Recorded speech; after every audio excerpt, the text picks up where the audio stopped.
Hello there and welcome back. We're taking the R1 back out. I actually was going to make this video once already, but I realized that I didn't plug in my microphone as I should, and I lost all the footage. The audio was recording from the microphone on the action camera itself, and you couldn't hear anything, just pure wind and nothing else, so we're recording it again. This time I checked and made sure that it was working.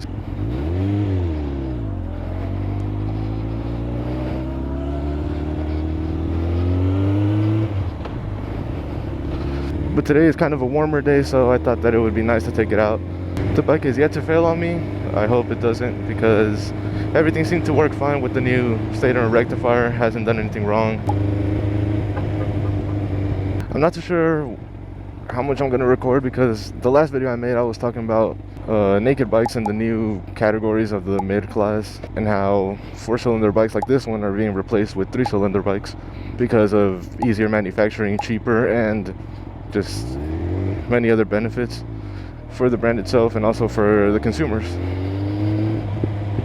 And a lot of the benefits with these bikes, I think, is mainly the manufacturer, because shared platforms means shared parts, shared engines, and they don't have to design a new engine for each individual bike, meaning there's no new parts for every single motorcycle they have. They could have one single engine and they could fit it into a touring bike, they could fit it into a sport bike, and as well as an adventure bike or those off-road ATV. Now the benefit you get with that is also a low down torque and a throttle line that is a lot easier to use on the road.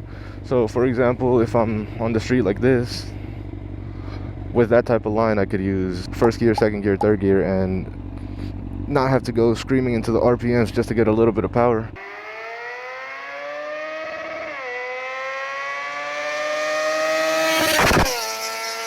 You also actually leave like second gear, unlike these bikes where you could realistically go through first and second and that's it on the street. In traffic, you're not leaving first at all. I believe people finally started to realize that you don't need a bigger engine to have more fun on the road. And as long as you have a good low down torque, good map for the street, you may actually have a lot more fun than using a 1000 on the road.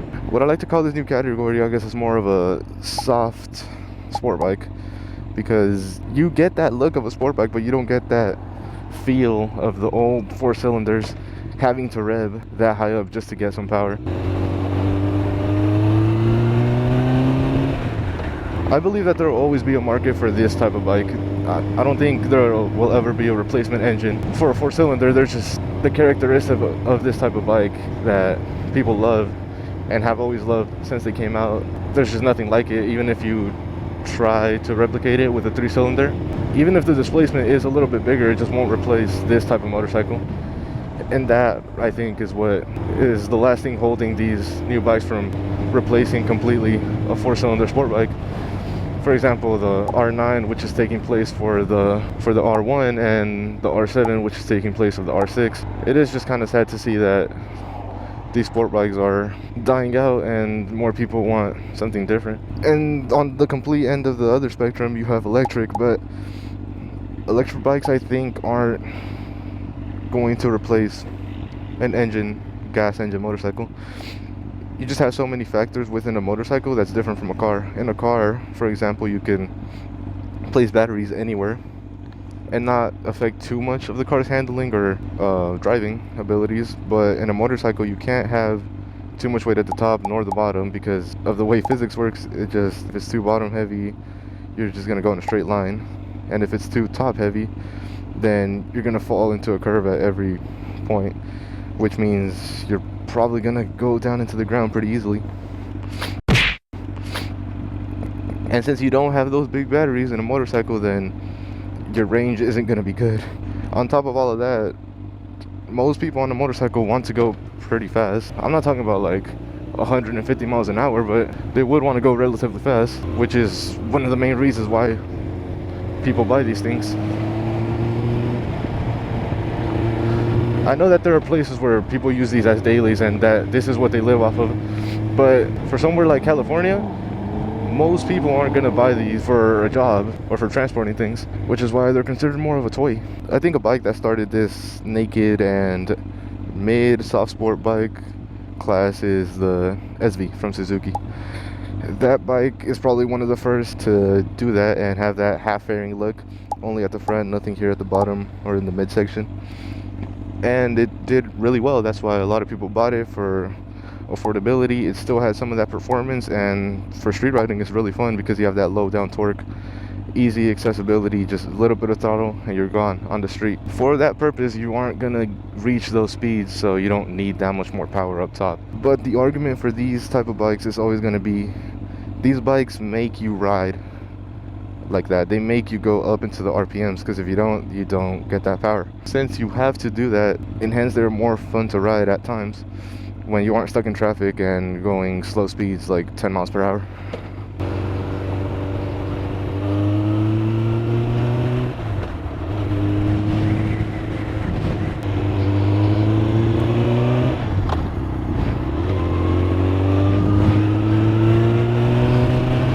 So realistically, my final argument is that as these triple cylinder bikes do get better and more people are starting to buy them, starting to know about them, I believe that there will never be a replacement for a sport 4-cylinder, a super sport. In my opinion, there's just that characteristic of bike that won't be replaced anytime soon. Even with the higher board triples, I don't think that feeling of going deep into the 12,000 RPMs is going to go away for many people. They call it a replacement for the sport bike, but I don't think that it will ever replicate that feeling that they give you.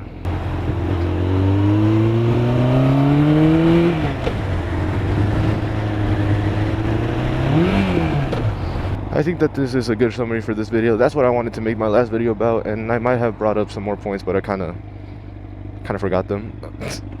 So I'm just gonna keep recording for a little bit. But yeah, I hope that you guys enjoyed this little talk. I would like to know what everyone else thinks, because this argument is becoming more and more prevalent in this year, I guess, especially with the R9 coming out. That's going to be a big hit in competition to those R1 bikes and the super sport class that it is trying to get rid of. And I understand that the marketing strategy for this, less parts, less engine variation, less model variation, they don't have to worry about price points and a bunch of different things. They don't have to pay more designers to keep making new things and each year come out with something different. And for them, it's better to have one bike that's good at multiple things than for the consumer side to have different bikes that are the best at each specific task. So street riding, sport bike, track, dirt, ATV, long distance cruising, chopper, cafe racer. And although it might be good for the customer, I don't think that the brand can please every single person that tries to buy a motorcycle. I hope you guys enjoyed and maybe have a different point of view on this now that you heard more details and maybe a different point of view. I'll add the pictures here at the end, so I'll end the recording probably around now. I hope that you guys have a great rest of your day, and again, thanks for watching.